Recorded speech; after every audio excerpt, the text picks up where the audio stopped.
The magic of video games. In real life, I drive a Bugatti, but in video games, I can drive a Mazda. No, I got that backwards. Hang on. How much do you think the insurance on a Bugatti is?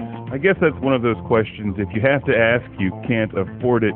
But in Need for Speed Shift, you don't have to worry about such trivial real-life things. You just drive extremely fast and run other people off the road. Actually, I really prefer the Skyline to the Bugatti in this game. It's just extremely hard to keep on the road. The Bugatti Veyron is definitely the car you want in the straightaways.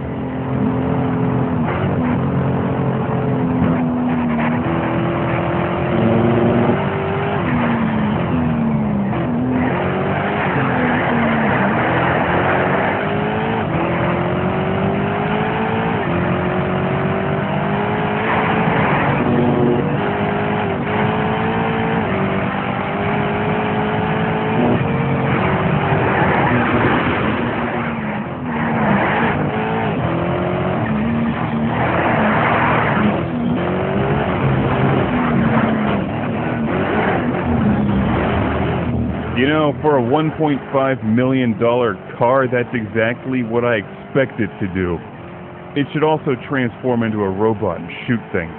Speaking of Transformers, keep an eye out for the Transformers DVD and Blu-ray ads all over the background. I love in-game advertising. Whoever came up with that is a genius. While Need for Speed Shift does not have the sheer amount of cars that you'll find in Forza or Gran Turismo, in addition to the usual complement of Ford and Nissan, you do get some premier brands, Bugatti, Lamborghini, Pagani, Zonda. They all look nice, but basically you can blow their doors off with a well-tuned Skyline.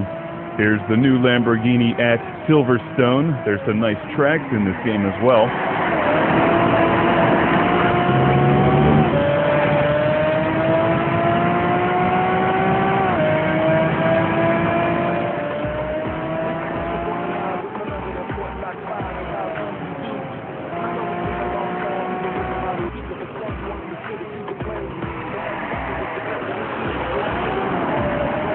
I may have taken that curve a bit wide. While Need for Speed Shift is a departure from some of the previous Need for Speed games, you're not running from the police in this one. I find the challenges and overall gameplay to be extremely well done and addictive. You build a garage with your own cars, but you can also compete in a number of races with cars that are provided for you. The game increases in difficulty as you play through it. I play a lot of driving games. I don't find it to be so outrageously difficult that it's unplayable. You definitely need to practice and memorize the tracks. If you're used to more of a straight-up arcade-style racer, you may have a learning curve, but if you play a lot of Forza or Gran Turismo or that kind of like arcade/simulation game, you'll dive right into this one and have a good time. The cars do seem to drift quite easily, more so than in some other games. And I've heard complaints about the tire noise. I have to agree, the tire noise does seem to be a bit excessive at times. But then again, I don't usually drive around at 150 miles an hour, power sliding around corners, so I really couldn't tell you exactly how loud it is. There's a fairly elaborate tuning and upgrading system in the game, and I think that works pretty well. I noticed major differences in my lap times with upgrades and then proper tuning. While I don't care for the drifting races in the game or the drifting competitions, there's more than enough variety in the challenges and races in the game to keep it interesting for quite some time. Combined with an online multiplayer, Need for Speed Shift does pack a nice value for a racing game. What we're watching here is a race where they provide you with a choice of two cars, an Audi or a BMW, and it's just you versus the other driver. You have to win the best 2 out of 3.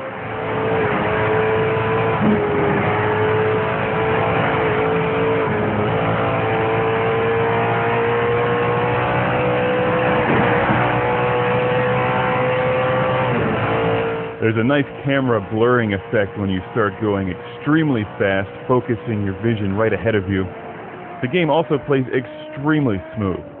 Here's another one of the competitions, Nissan versus the Honda S2000. I like the time trial races a great deal in this game. That's where they put you onto the track with a number of other cars. Then you drive about 3 or 4 laps and the best time wins. There's also conventional races where they start you with a pack of cars and then you just have to end up in first place after 3 or 4 laps. or more depending on what challenge it is and just what the settings are.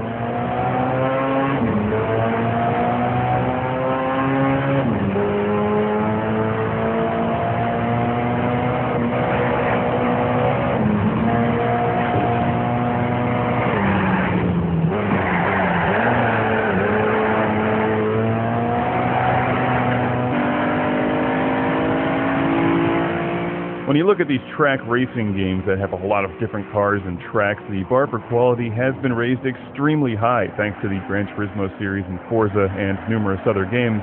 Need for Speed Shift faces some tough competition, but I think it fits in quite well. There are a lot of tracks to choose from, maybe not quite as many as you'll find in Gran Turismo 4. I haven't done a full count, but there's a nice variety in the game, some small, short, tight ones, and then some much longer, wide-open, high-speed tracks. In conclusion, this is a departure from some of the previous Need for Speed games. Some fans of the series may not like that. I think they're going more for that Forza Gran Turismo grid market with this title, and they do a great job.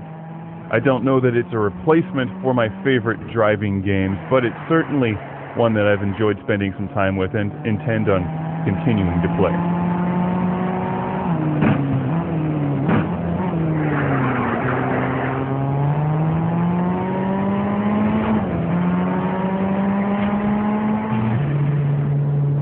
Right, a few seconds to start, so what's o'clock?